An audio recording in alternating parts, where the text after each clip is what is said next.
La petite amie de mon père a commencé à se comporter comme si elle était ma mère maintenant, alors qu'elle n'a que 2 ans de plus que moi. J'ai 26 ans, et cette femme n'a que 2 ans de plus que moi. Quand mon père l'a présentée à la famille pour la première fois, il a dit qu'elle avait 34 ans. Mais j'ai fait quelques recherches sur internet parce qu'elle ne paraissait pas cet âge-là. Je me suis dit, je dois savoir qui lui fait son botox, parce que si elle a vraiment 34 ans, elle est superbe. Et bien sûr, elle n'avait pas 34 ans. En réalité, quand j'ai rencontré cette femme pour la première fois, elle avait seulement 24 ans et moi j'en avais 22. Ils sont sortis ensemble, puis ont rompu pendant 2 ans, et je pensais que c'était fini. Que je ne la reverrais plus jamais. Dieu merci. Mais non. Devine qui s'est pointé à mon dîner de Thanksgiving cette année, sans invitation et sans prévenir? Ma sœur. Enfin, ma belle-mère. Je ne sais même pas. Évidemment, il y a toujours eu une dynamique bizarre entre nous deux parce qu'elle a pratiquement mon âge et sort avec mon père. Mais on a toujours réussi à garder des conversations polies et superficielles. Je n'ai jamais vraiment essayé de la connaître. On peut vraiment me reprocher ça? D'habitude, elle restait dans son coin, près de mon père, consciente que la situation était gênante. Mais tout a complètement changé pendant notre voyage en famille ce week-end. Mon père, ma sœur et moi allons toujours dans sa cabane un week-end par an, juste pour passer du temps ensemble. C'est une petite tradition familiale sympa. Mais imagine ma surprise quand je suis arrivée et que j'ai vu la petite amie de mon père. Rien que de dire ça me dégoûte, vu la différence d'âge. Il ne nous avait donné aucun avertissement. Aucun. Il ne nous avait pas dit qu'elle viendrait. Et honnêtement, s'il voulait l'emmener, très bien. C'est son choix. Il fait ce qu'il veut. Mais au moins, qu'il nous prévienne pour qu'on ne soit pas prise au dépourvu. Et soyons honnêtes, je n'aurais jamais imaginé cette femme passer tout un week-end en pleine forêt. C'est clairement la sugar baby de mon père. Il fait tout pour elle, paie toutes ses factures, lui achète tout ce qu'elle veut. Elle ne porte que des vêtements de luxe, conduit une voiture hors de prix que mon père lui a achetée. Mon père ne nous a jamais acheté, à ma sœur ou à moi, une voiture aussi bien. Elle vit une vie de luxe entièrement financée par mon père. Cette fille ressemblait à un fan en train de sortir de la voiture, essayant de marcher dans la terre et les feuilles avec ses loups-boutins. Genre, fille, j'adore les loups-boutins, mais il y a un temps et un lieu pour ça. Et une cabane dans les bois n'est ni le moment ni l'endroit. Et dès qu'on est entré dans la cabane, elle a commencé à agir de manière étrange, soulignant que ma sœur et moi venions clairement d'une génération différente de la sienne.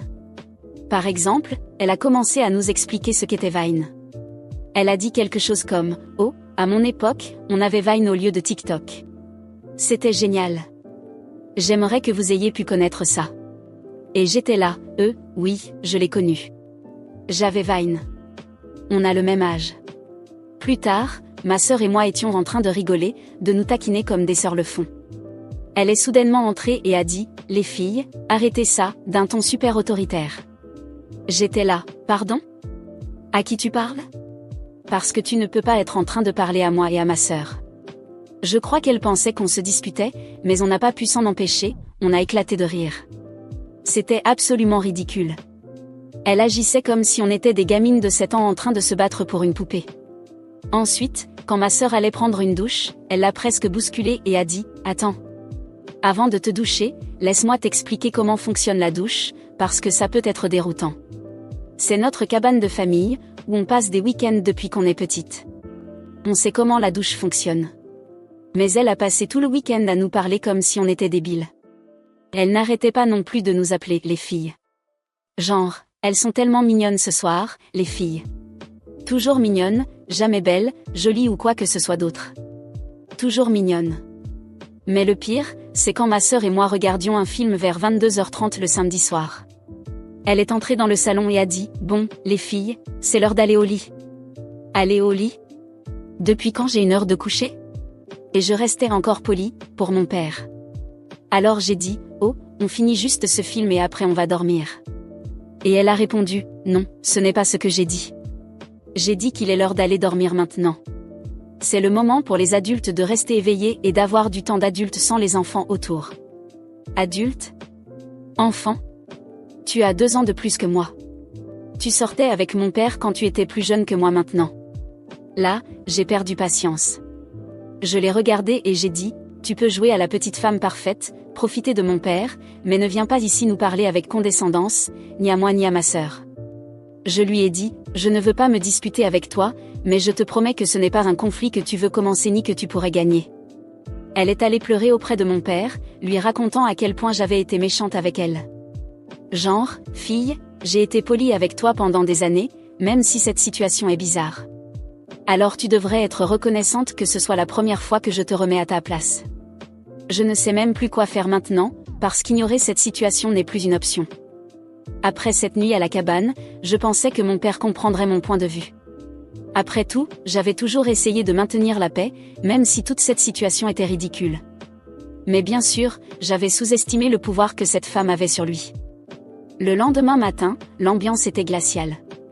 Mon père évitait de croiser nos regards, à ma sœur et moi, pendant le petit déjeuner, tandis qu'elle, confortablement installée à côté de lui, jouait la victime. Elle n'essayait même pas de cacher ses fausses larmes, clairement destinées à le manipuler davantage. Mon père a pris la parole d'un ton sec.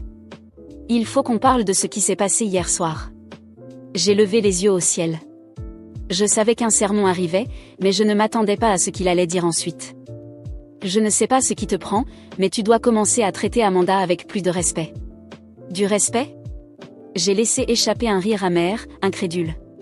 Du respect ?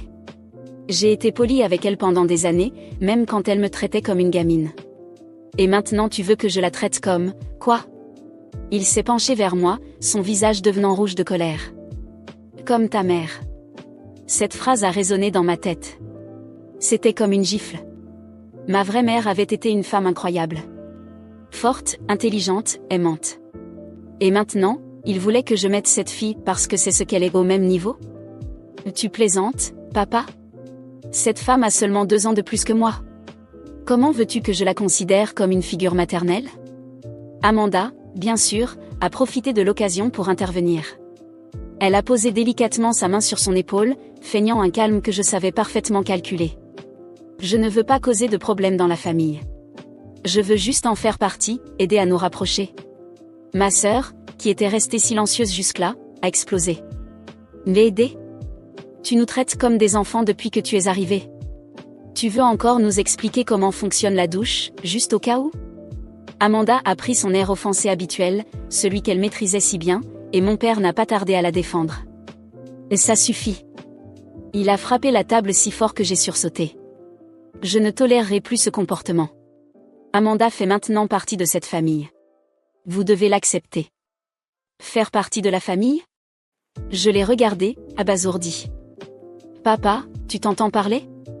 Cette femme est avec toi pour ton argent. Tout le monde le voit, sauf toi. C'en était trop. Il s'est levé brusquement, pointant un doigt accusateur vers moi. Et ça suffit. Je ne te laisserai pas manquer de respect à Amanda. Si tu n'es pas capable de l'accepter, peut-être que tu ne devrais plus venir à ces réunions de famille. J'ai senti un coup au cœur. Il était prêt à m'exclure de la famille pour elle. Amanda, pendant ce temps, esquissait un sourire satisfait derrière ses larmes de crocodile. Je n'arrive pas à croire que tu dises ça. Ma voix tremblait de colère et de douleur. Tu choisis cette femme, quelqu'un que tu connais à peine, plutôt que moi et ma sœur ? Nous sommes tes filles. Il a croisé les bras, me regardant comme si j'étais le problème. Il est temps que tu grandisses et que tu arrêtes de te comporter comme une enfant gâtée. Amanda essaie de construire quelque chose avec nous, et toi, tu ne fais que la repousser. Ma sœur s'est levée d'un bond, prête à partir. Viens, on s'en va. C'est absurde.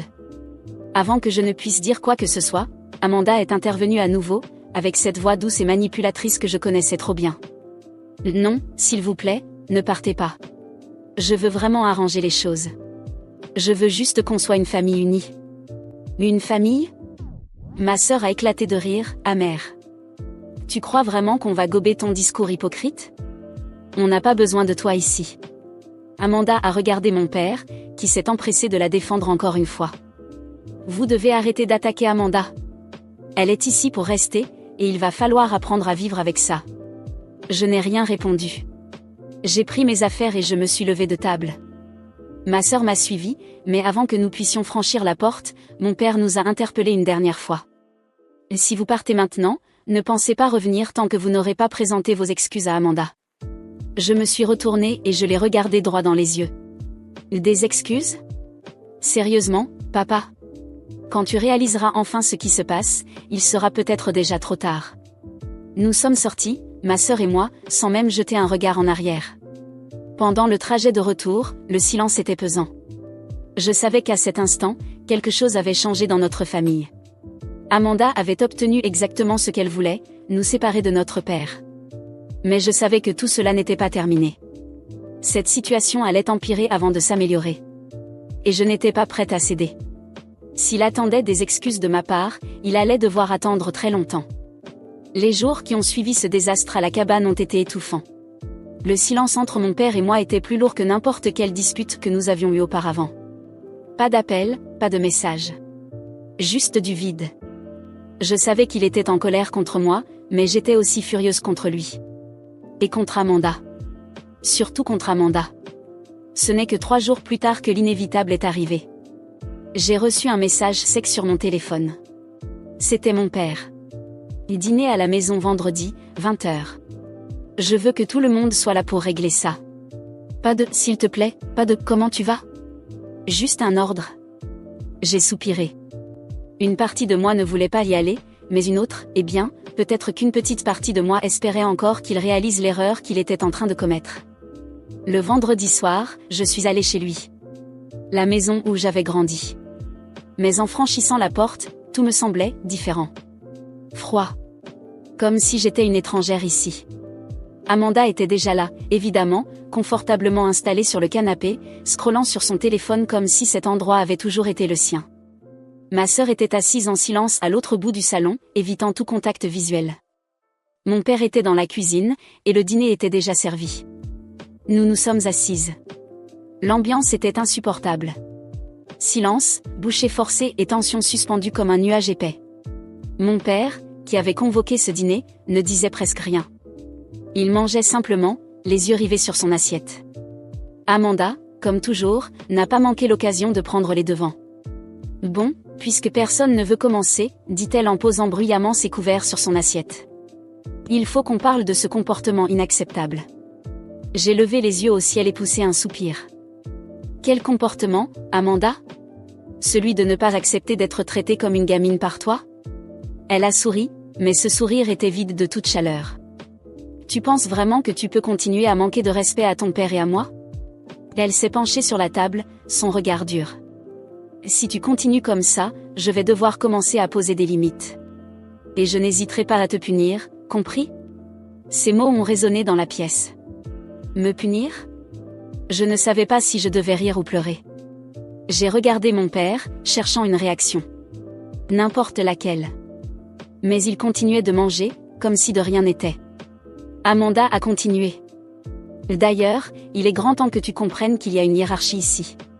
Et si tu ne sais pas respecter ça, je peux te retirer certains privilèges. Tu aimes venir ici, non? Eh bien, ça peut s'arrêter. Ma gorge s'est nouée. Mes mains tremblaient.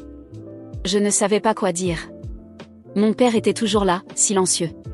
Faisant semblant de ne rien entendre. Ma voix est sortie faible, mais pleine de douleur. Tu entends ça, papa? C'est ça que tu veux pour ta famille? Parce que moi je ne peux plus. Je me suis levée si brusquement que ma chaise a failli tomber. Je m'en vais. Je pars loin. Je ne supporte pas de te voir permettre qu'elle m'humilie comme ça. Je ne peux plus t'entendre comparer ma mère à ça.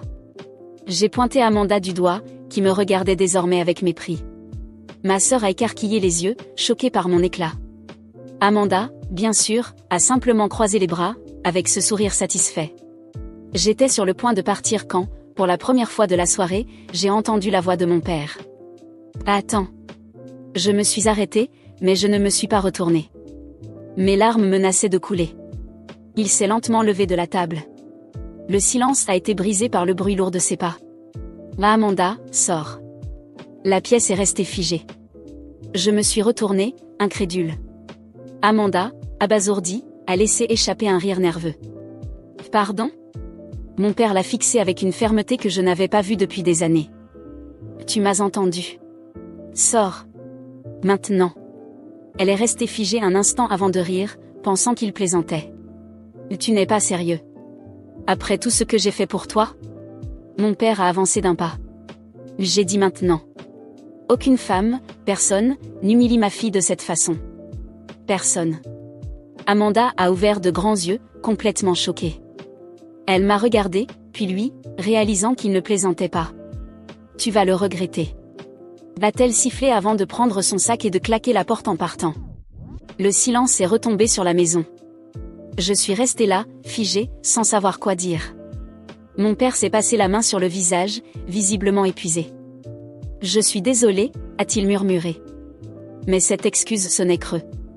Elle n'effaçait rien de ce qui s'était passé. Elle ne changeait pas le fait qu'il n'avait réagi que lorsqu'il m'avait vue prête à partir.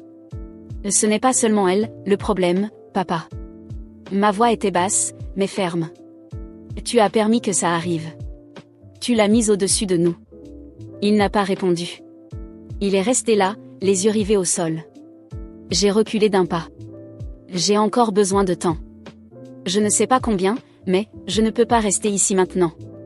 Sans attendre de réponse, j'ai pris mes affaires et je suis sortie. La nuit était froide, mais respirer cet air glacé était un soulagement. Je sentais mes larmes couler, mais j'ai continué à marcher. Mon père m'avait défendu, mais les dégâts étaient déjà faits. Il m'a fallu beaucoup de temps pour pardonner à mon père.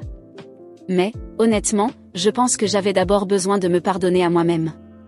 La colère que je ressentais contre lui s'est peu à peu estompée avec le temps, mais elle n'a pas disparu du jour au lendemain. Comment aurait-elle pu? Pas après tout ce qui s'était passé. Mais ce qui a vraiment commencé à me ronger, ce n'était plus la colère. C'était la culpabilité. Une culpabilité silencieuse, étouffante, qui grandissait un peu plus chaque jour. J'ai commencé à remarquer comment mon père était depuis ce soir-là. Il n'était plus le même homme. L'homme confiant et solide que j'avais toujours connu semblait maintenant plus petit, replié sur lui-même. Il marchait lentement, les yeux constamment baissés, comme s'il portait un poids qu'il n'arrivait pas à déposer. Et ce poids, c'était Amanda. Il n'en a jamais parlé, mais je le voyais bien. Il souffrait. Il souffrait d'avoir dû la chasser, d'avoir choisi ma sœur et moi à sa place. Et même s'il savait probablement qu'il avait fait le bon choix, cela lui avait coûté cher. Alors, j'ai commencé à me demander si j'avais bien fait. Si je n'étais pas allée trop loin. Amanda était insupportable, manipulatrice, c'est vrai. Mais avais-je vraiment besoin de le forcer à choisir? Devais-je vraiment lui balancer tout ce que je pensais d'elle en pleine figure? Peut-être pas. Peut-être que j'aurais dû le laisser découvrir par lui-même qui elle était vraiment. Parce qu'au fond, ce n'était pas ma vie. C'était la sienne. Voir mon père seul, enfermé dans son silence, a commencé à me ronger. Et plus le temps passait, plus je me demandais si sa décision avait été prise par amour pour moi ou par peur de perdre la seule famille qui lui restait. Et ça fait mal. Bien plus que je ne l'aurais imaginé. Et Amanda? Eh bien, Amanda a fait ce qu'elle a toujours su faire.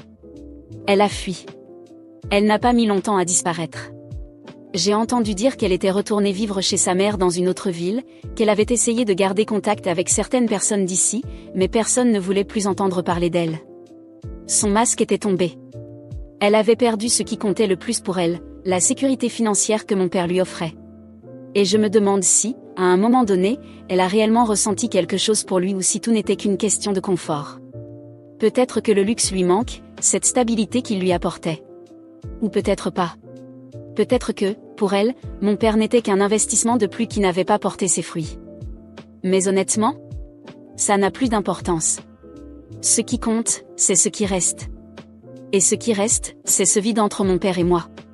Un vide que le temps n'a pas complètement effacé. J'ai continué ma vie, mais je ne l'ai jamais regardé de la même façon. Et je crois qu'il ne m'a jamais regardé de la même manière non plus. Peut-être parce qu'au fond, nous savons tous les deux qu'il n'y a eu aucun gagnant dans cette histoire.